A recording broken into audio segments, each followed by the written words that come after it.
Hello everyone. इस video में हम लोग ट्रेडट्रॉन के कुछ इंपॉर्टेंट कीवर्ड्स देखने वाले हैं। कीवर्ड्स की हेल्प से ही हम अपनी स्ट्रेटजी बना पाते हैं कीवर्ड्स का यूज़ करके। तो कुछ इंपॉर्टेंट कीवर्ड्स आज इसमें कवर करने वाले हैं। जैसे कि सबसे पहले अगर मैं बात करूं, यहाँ पर मैं स्ट्रेटजी क्रिएशन पेज पर हूँ, क्रिएट स्ट्रेटजी। तो सबसे पहले एक जिसकी हमें ज़रूरत पड़ेगी वो होता है LTP मतलब लास्ट ट्रेडेड प्राइस। तो ये जो कीवर्ड है ये किसी भी इंस्ट्रूमेंट का या फिर ट्रेडेड इंस्ट्रूमेंट का आपको लास्ट ट्रेडेड प्राइस आपको प्रोवाइड कराता है। लास्ट ट्रेड मतलब अभी उसका जो करंट प्राइस चल रहा है वो आपको यहाँ पे प्रोवाइड कराएगा। तो इसमें देखिए, आप जब LTP पर क्लिक करेंगे तो यहाँ पर आपको बहुत से ऑप्शन दिखेंगे, इंस्ट्रूमेंट नेम ये और बहुत से ऑप्शन। बट इसमें से दो रिस्ट्रिक्शन का काम की instrument name, traded instrument name. तो इंस्ट्रूमेंट नेम क्या करता है इससे पहले देखते हैं। इंस्ट्रूमेंट नेम में आप किसी भी इंस्ट्रूमेंट का आप क्या कर सकते हैं, लास्ट ट्रेडेड प्राइस निकाल सकते हैं। जैसे इंस्ट्रूमेंट्स में क्या क्या हो सकते हैं, जैसे हम लोग बात करें इंडेक्सेस की, तो निफ्टी 50 या फिर बैंक निफ्टी, ये क्या है, इंडेक्स है। तो इस इंडेक्स का अपना क्या होता है, लास्ट ट्रेडेड प्राइस होता है। जैसे अगर मैं बात करूं यहाँ पर, अगर हम लोग देखें तो ये जो निफ्टी 50 इंडेक्स है, ठीक है, अभी कितने पे चल रहा है, 18,314.80, ठीक है, 18,314.80। तो ये निफ्टी 50 का इंडेक्स है जो कि यहाँ पर आपको दिखाई दे रहा है, ठीक है। इसका अभी प्राइस इतना चल रहा है। बट और क्या क्या इंस्ट्रूमेंट होते हैं, देखिए निफ्टी का, इसको कहते हैं निफ्टी स्पॉट, ठीक है, क्या कहते हैं, निफ्टी स्पॉट। और एक होता है निफ्टी फ्यूचर्स, ठीक है। ये क्या होता है, निफ्टी, अगर मैं लिखूँ यहाँ पे निफ्टी 50 फ्यूचर्स या फिर निफ्टी फ्यूचर्स, ठीक है। इसका अगर मैं चार्ट देखूँ तो ये हमें कहाँ पर दिख रहा है, अभी इसका जो ट्रेडिंग प्राइस है कहाँ पे है, यहाँ पर देख सकते हैं। यहाँ पर देखेंगे तो 18,334 पर है। तो जो जनरली निफ्टी का स्पॉट होता है और निफ्टी का फ्यूचर होता है, ये जनरली क्या होता है, थोड़ा डिफरेंस रहता है। तो इसमें हम लोग क्या करेंगे, निफ्टी 50 का भी आप लास्ट ट्रेडेड प्राइस आप जो जहाँ पर ये ट्रेड हो रहा है इसे कैप्चर कर सकते हैं। निफ्टी फ्यूचर्स का भी जहाँ ट्रेडेड हो रहा है, ठीक है, जहाँ उसका लास्ट ट्रेडिंग प्राइस है वो कैप्चर कर सकते हैं। साथ ही साथ आप किसी स्टॉक्स का या फिर किसी लिस्ट ऑफ स्टॉक्स का या फिर किसी ऑप्शंस का, कॉल पुट, ये सब के भी आप क्या कर सकते हैं, प्राइस यहाँ पे कैप्चर कर सकते हैं, लास्ट ट्रेडेड प्राइस। तो वो सब कैसे करते हैं, वो सब ये जो हमारा कीवर्ड है इंस्ट्रूमेंट नेम, इसके थ्रू करते हैं। इंस्ट्रूमेंट नेम में यहाँ पर देखिए सबसे पहले इंस्ट्रूमेंट पूछा है। तो अगर हमको फ्यूचर एंड ऑप्शन से रिलेटेड डेटा कैप्चर करना है या फिर इंडेक्स की भी वैल्यू कैप्चर करनी है, तो यहाँ पर हम सेलेक्ट करेंगे NFO, ठीक है, NFO, Nifty future and options, NSE future and options. अगर हमको किसी स्टॉक्स का डेटा या फिर स्टॉक्स का लास्ट ट्रेड प्राइस कैप्चर करना है तो यहाँ पर हम लोग NSE सेलेक्ट करेंगे, NSE, ठीक है। फिलहाल हम लोग, अभी मैं आपको बताने वाला हूँ कि कैसे आप निफ्टी का जो इंडेक्स है उसे कैप्चर कर सकते हैं। तो यहाँ पर आप NFO लिख सकते हैं और यहाँ पर चूज़ में यहाँ पे देखिए, यहाँ पर आप लिखेंगे NFO, और NFO नहीं, मतलब आप यहाँ सिंपली लिख सकते हैं निफ्टी 50। तो निफ्टी 50 लिखेंगे तो यहाँ पे जो NFO डैश निफ्टी 50 आएगा, इस पर आपको क्लिक करना है, ठीक है। इधर नीचे साइड अगर जाएंगे तो यहाँ पे लिस्ट है, लिस्ट निफ्टी 50 पर क्लिक नहीं करना है, किस पे करना है, NFO निफ्टी 50 पर। लिस्ट जो होता है बेसिकली वो आपको प्रोवाइड कराता है जो निफ्टी 50 के अंदर 50 जो स्टॉक्स हैं, 50 जो शेयर्स जो हैं कंपनी के, उसका प्राइस प्रोवाइड कराता है। तो हमको चाहिए निफ्टी 50 इंडेक्स का स्पॉट प्राइस। तो यहाँ पे केवल आपको NFO सेलेक्ट करना है, यहाँ पे निफ्टी 50 सेलेक्ट करना है। बाकी ये जो तीन आपको प्लेसेस दिख रहे हैं इसे आपको एज इट इज़ रहने देना है, इसमें कुछ नहीं करना है। तो अगर मैं ऐसे करता हूँ तो मुझे निफ्टी 50 का जो स्पॉट प्राइस चल रहा है वो मिल जाएगा।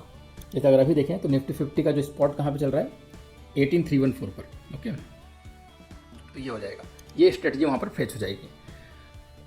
अब अगर मुझे चाहिए कि निफ्टी 50 का इंडेक्स नहीं चाहिए, स्पॉट प्राइस नहीं चाहिए, मुझे उसका फ्यूचर का प्राइस चाहिए, ठीक है। फ्यूचर्स जो ट्रेड होते हैं, तो फ्यूचर्स में आप देखेंगे तो यहाँ पर क्या हो रहा है, करंट मंथ का फ्यूचर होता है, नेक्स्ट मंथ का फ्यूचर होता है। तो यहाँ पर आपको सेलेक्ट करना होगा कि किस मंथ का आपको चाहिए। तो यहाँ पर सबसे नीचे आएंगे तो यहाँ पे करंट मंथ, ठीक है, ध्यान रखिएगा करंट वीक मत सेलेक्ट कीजिएगा, क्योंकि फ्यूचर्स क्या होते हैं, मंथली एक्सपायरी होती है फ्यूचर्स में।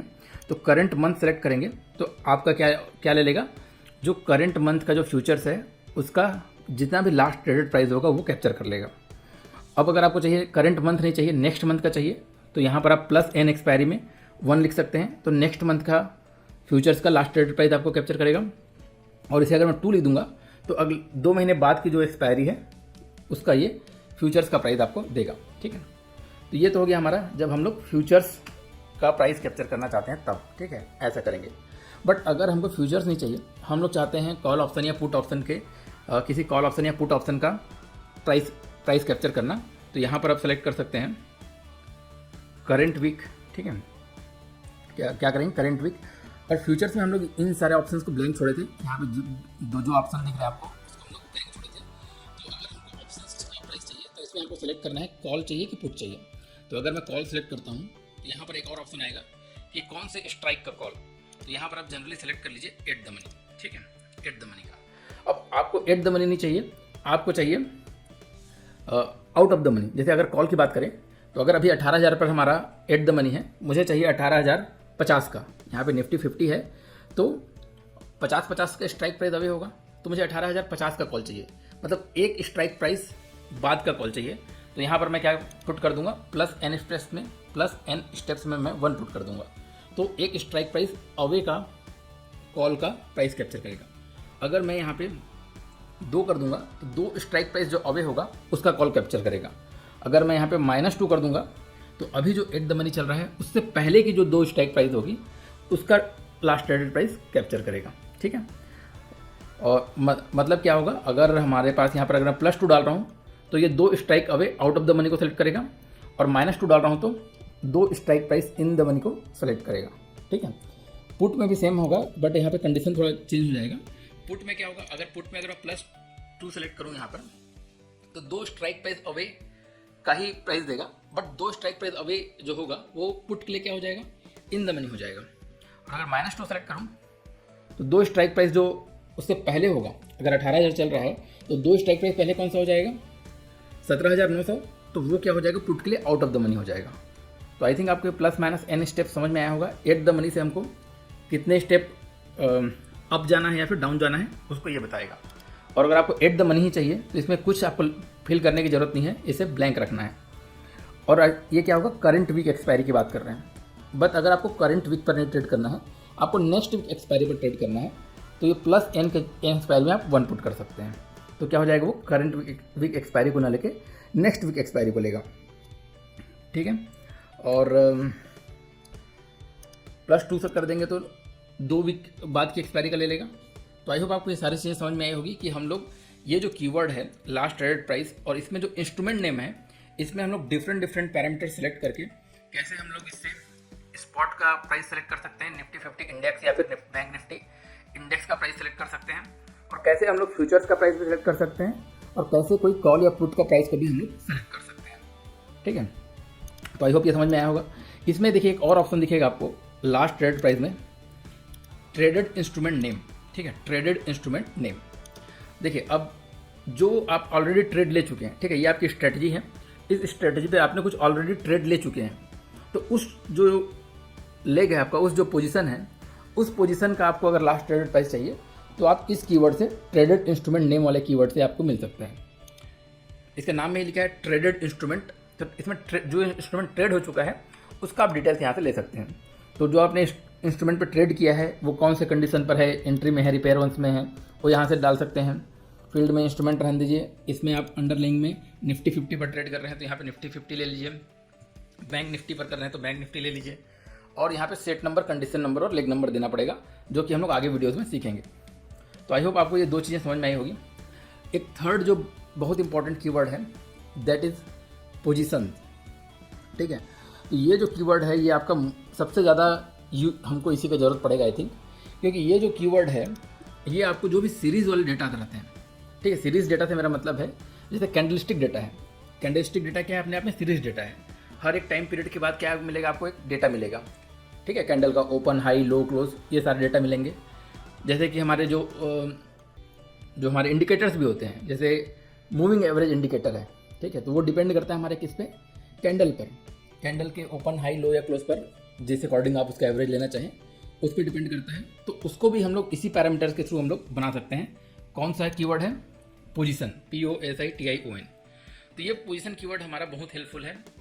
हमको किसी भी कैंडल का, हमको क्या चाहिए, ओपन चाहिए, हाई चाहिए, लो चाहिए, क्लोज चाहिए, तो हमको किससे मिलेगा, पोजीशन कीवर्ड से। तो मान लीजिए मुझे 15 मिनट कैंडल का क्लोजिंग प्राइस चाहिए, तो मैं यहाँ पे सीरीज में क्लिक करूँगा, क्लोज पर क्लोज लिखूँगा यहाँ पे, तो क्लोज आ जाएगा।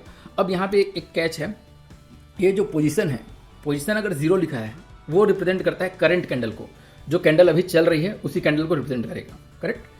बट अगर क्लोज अगर मैं लिख दूँ कीवर्ड, तो अभी वो कैंडल अभी कंप्लीट नहीं हुई है, अभी 15 मिनट की कैंडल कंप्लीट नहीं हुई, अभी टाइम चल रहा है और उसमें मैं उसका क्लोजिंग प्राइस जानना चाह रहा हूँ। तो उसका क्लोजिंग क्या होगा, जो अभी प्राइस चल रहा है, अभी लास्ट ट्रेड प्राइस ही क्या होगा, उसका क्लोजिंग प्राइस हो जाएगा। अभी वो पूरा कंप्लीट नहीं हुआ है ना कैंडल, तो उसका जो अभी प्राइस चल रहा है उसी को क्या ले लेगा, वो क्लोजिंग प्राइस ले लेगा। तो अगर आप करंट कैंडल पे करते हैं, अगर पोजीशन इसका 0 है, तो बेसिकली ये किसकी तरह बिहेव करता है, LTP की तरह, लास्ट ट्रेडेड प्राइस की तरह। बट आपको पूरा प्रॉपर चाहिए कि 15 मिनट का कैंडल पूरा बन गया और उसके बाद मेरे को उसका क्लोज देखना है। तो यहाँ पर आप पोजीशन में क्या कर लीजिए, -1 सेलेक्ट कर लीजिए। -1 क्या करता है, अभी एट द प्रेजेंट, अभी तो जस्ट पहले जो 15 मिनट का कैंडल बना था, वो कैंडल कहाँ पे क्लोज हुआ था उसको अब ये देगा। तो यहाँ पर हमने क्लोज सेलेक्ट किया और -1 इसलिए सेलेक्ट किया क्योंकि जस्ट पहले का कैंडल हम लोग देखना चाह रहे हैं। -2 सेलेक्ट करेंगे तो अभी जहाँ पर है उससे 2 कैंडल पहले का चीज़ें हमको मिलेगी, ठीक है। -3 सेलेक्ट करेंगे तो 3 कैंडल पहले की चीज़ें मिलेंगी, ठीक है। तो ये पोजीशन आपको आई थिंक समझ में आया होगा। तो हमने क्लोज सेलेक्ट कर लिया और -1 सेलेक्ट कर लिया। अब इसके बाद जैसे यहाँ पे सिंबल आ रहा है, तो सिंबल में पूछ रहा है कि तो आपको कैंडल कैसा चाहिए, कैंडल टाइप कैसा चाहिए, 1 मिनट का चाहिए, 15 मिनट का चाहिए। तो मैं यहाँ 15 मिनट पे यहाँ पे क्लिक कर देता हूँ और इसे मैक्सिमम कैंडल हिस्ट्री को ऑल रख देता हूँ, अंडरलाइन को इंस्ट्रूमेंट नेम रख देता हूँ। तो मुझे मान लीजिए चाहिए निफ्टी 50 का 15 मिनट के कैंडल का क्लोजिंग प्राइस, अभी जो प्राइस चल रहा है उससे जस्ट पहले जो कैंडल 15 मिनट का क्लोज हुआ है उसका मेरे को क्लोजिंग प्राइस चाहिए। तो यहाँ पर मैं क्या करूँगा, इंस्ट्रूमेंट नेम में सेलेक्ट कर लूँगा NFO। मुझे निफ्टी 50 इंडेक्स का चाहिए तो निफ्टी 50 और बाकी सारी चीज़ों को मैं यहाँ ब्लैंक रहने दूंगा। मैं यहाँ पे थोड़ा सा जूम कर लूँ अगर, ठीक है, बाकी सारी चीज़ों को यहाँ पर ब्लैंक रहने दूंगा, ओके पर क्लिक करूँगा। तो अब ये जो चीज़ यहाँ पे जो हमारा एक ब्लॉक बना है, ये ब्लॉक रिप्रेजेंट कर रहा है पिछले 15 मिनट के कैंडल के क्लोजिंग प्राइस को, करेक्ट। अब ये क्लोजिंग प्राइस को रिप्रेजेंट कर रहे हैं। तो मान लीजिए मैं चाहता हूँ कि मैं तब ट्रेड लूँ जब ये क्या हो, सिंपल मूविंग एवरेज से बड़ा हो। ये जो पिछले 15 मिनट का कैंडल है वो सिंपल मूविंग एवरेज जो आएगा उस वक्त उसके ऊपर क्लोज दे, ठीक है। सिंपल मूविंग एवरेज जैसे आप इसमें लगाते हैं ना, इसमें हम लोगों ने अगर कोई ये लगाया हुआ है तो सिंपल मूविंग एवरेज भी कैलकुलेट होता चलता है साथ साथ। तो अगर उसके ऊपर क्लोज दे तब मैं कुछ ट्रेड लेना चाहता हूँ, तो मुझे चाहिए कि यहाँ पर मैं एक सिंपल मूविंग एवरेज देखूँ। तो सिंपल मूविंग एवरेज भी बेसिकली कैसे कैलकुलेट होता है, कैंडलस्टिक डेटा जो है, सीरीज डेटा, उसी से कैलकुलेट होता है। तो इसके लिए भी हम कीवर्ड यूज़ कर सकते हैं पोजीशन। इससे हम लोग क्या कैलकुलेट कर सकते हैं, सिंपल मूविंग एवरेज कैलकुलेट कर सकते हैं, एक्सपोनेंशियल मूविंग एवरेज कैलकुलेट कर सकते हैं, RSI कैलकुलेट कर सकते हैं। बस यहाँ पे मैं आपको एक जस्ट दिखाऊँ, यहाँ पर अगर सिंपल मूविंग एवरेज चाहिए तो मैं क्या लिख दूंगा, SMA। तो यहाँ पे SMA आ जाएगा और इसमें भी मैं क्या लिखूंगा, -1, क्योंकि जस्ट प्रीवियस कैंडल का हम लोग SMA चेक कर रहे हैं, प्रीवियस कैंडल का क्लोजिंग को प्रीवियस कैंडल के SMA से चेक कर रहे हैं। तो यहाँ पर मैंने SMA लिखा। अब जो आपको पता है सिंपल मूविंग एवरेज, आप क्लोजिंग प्राइस को देखकर भी सिंपल मूविंग एवरेज निकाल सकते हैं, ओपन को देखकर भी मूविंग एवरेज निकाल सकते हैं। जैसे यहाँ पर भी अगर देखें तो ये जो मूविंग एवरेजेस होते हैं, तो यहाँ पर आपके पास यहाँ सेटिंग होती है, यहाँ पर आप चाहें तो उसका लेंथ चेंज कर सकते हैं, सोर्स चेंज कर सकते हैं, ओपन हाई लो क्लोज। तो यहाँ पर भी आप क्या कर सकते हैं, सोर्स चेंज कर सकते हैं। हमें सिंपल मूविंग एवरेज देखना है, मान लीजिए ओपनिंग का सबका, ठीक है, ओपन क्या, तो ओपन सेलेक्ट कर सकते हैं। बट जनरली बाय डिफ़ॉल्ट क्या रहता है, क्लोज रहता है, बाय डिफ़ॉल्ट क्लोज रहता है। और कितने पीरियड का आपको मूविंग एवरेज चाहिए, तो मान लीजिए मुझे चाहिए 14 पीरियड मूविंग एवरेज। तो यहाँ पर मैं 14 सेलेक्ट कर लिया, तो ये क्या आ जाएगा हमारा, एक 14 पीरियड का SMA कैलकुलेट हो जाएगा। बट अभी हम लोगों ने इसमें कीवर्ड में ये सेट नहीं किया है कि किसका 14 पीरियड का मूविंग एवरेज चाहिए। तो यहाँ पर हमको फिर से चाहिए, किस में जाना है, सिंबल में। यहाँ पर हमको जाना है 15 मिनट का कैंडल लेना है, यहाँ पे 15 मिनट में डाल दिया कैंडल टाइप में। और इंस्ट्रूमेंट नेम में फिर से हमने क्या डाल दिया, NFO और निफ्टी 50, NFO और यहाँ पे निफ्टी 50, ओके। तो ये निफ्टी 50 के 15 मिनट के कैंडल का SMA simple moving average calculate करके हमें दे देगा। और हम क्या चाहते हैं कि जो क्लोजिंग हो वो इसके ऊपर दे। तो ऊपर देगा मतलब क्लोजिंग जो हो that should be greater than. तो यहाँ पे ग्रेटर देन वाला यहाँ साइन लगाएंगे तो नीचे पे आपको ये दिखेगा, इस पर आप क्लिक कर दीजिए। तो ये यहाँ पर आ गया है, इसको इसके पहले ले आइए, इसके पहले। तो क्या होगा, ये कहना क्या चाह रहा है कि हमारा जो प्रीवियस का 15 मिनट का कैंडल है ये क्या होना चाहिए, ग्रेटर होना चाहिए किससे, सिंपल मूविंग एवरेज से, ठीक है। तो ये हमारा एक कंडीशन बन गया। तो यहाँ पर हमें पोजीशन कीवर्ड का मतलब समझ में है, ठीक है। पोजीशन कीवर्ड बहुत से जगह यूज़ होता है, खास करके अगर इंडिकेटर बेस्ड स्ट्रेटजी हो तो उसमें भी कई इंडिकेटर इसी से बनते हैं। जैसे मान लीजिए हमको RSI चाहिए, तो यहाँ पर मैं लिख सकता हूँ पोजीशन, यहाँ पे सीरीज़ में मैं सेलेक्ट कर दूँगा RSI और यहाँ पे भी मैं पोजीशन में मान लीजिए मैं -1 ही सेलेक्ट कर लेता हूँ, प्रीवियस कैंडल के RSI को प्रीवियस कैंडल के उससे कनेक्ट हमको कंपेयर करना है। तो RSI कर लिया। अब RSI में भी हमारे पास सेटिंग्स रहती है। देखिए जैसे RSI में अगर मैं यहाँ पे लगा दूँ इंडिकेटर, यहाँ पे मैं लगा दूँ RSI, तो यहाँ पर हमारे पास क्या होता है, RSI में भी हमारे पास क्या रहती है, सेटिंग्स रहती है। इसमें हम लोग क्या सेट कर सकते हैं, लेंथ। तो बाय डिफ़ॉल्ट यहाँ पे क्या सेट है, RSI पे अगर मैं क्लिक करूँ तो बाय डिफ़ॉल्ट यहाँ 15 पीरियड सेट है। आप चाहें तो इसे 7 पीरियड 10 पीरियड आप यहाँ पे सेट कर सकते हैं। और यहाँ पे फिर इंस्ट्रूमेंट नेम में आप सेलेक्ट कर सकते हैं simply NFO, Nifty bank, Nifty 50। और यहाँ पर क्या है, सिंबल में हमको एक चेंज करना पड़ेगा। अगर हम लोग 15 मिनट का कैंडल देख रहे हैं तो यहाँ पर भी 15 मिनट डालना पड़ेगा, ठीक है। अगर आपको और भी कीवर्ड्स के बारे में, यहाँ पे बहुत सारे कीवर्ड्स हैं, तो कुछ कीवर्ड्स के बारे में आपको और डिटेल में जानना है तो यहाँ पर अगर आप नीचे आएंगे तो यहाँ पर एक रिसोर्सेज है। रिसोर्सेज पर आप कीवर्ड डॉक्यूमेंटेशन में जा सकते हैं। कीवर्ड डॉक्यूमेंटेशन में आपको क्या मिलेगा, जितने भी कीवर्ड्स हैं सबकी डिटेल्स यहाँ पर मिल जाएगी। जैसे मान लीजिए यहाँ पर मैंने देखा अभी पोजीशन कीवर्ड, तो POSITION, ठीक है। पोजीशन कीवर्ड पर अगर मैं क्लिक करूँ तो ये कीवर्ड के बारे में पूरा डिटेल आपको दिख जाएगा कि कैसे यूज़ करना है, क्या क्या काम आता है। तो उसका थोड़ा सा एग्जाम्पल के साथ आपको यहाँ पे थोड़ा डिटेल आपको मिल जाएगा। तो ठीक है गाइस, थैंक यू। मिलते हैं अगले वीडियो में एक और इम्पॉर्टेंट कीवर्ड के साथ। फिर हम लोग क्या करेंगे, स्ट्रेटजी बनाना स्टार्ट करेंगे। Thank you so much guys.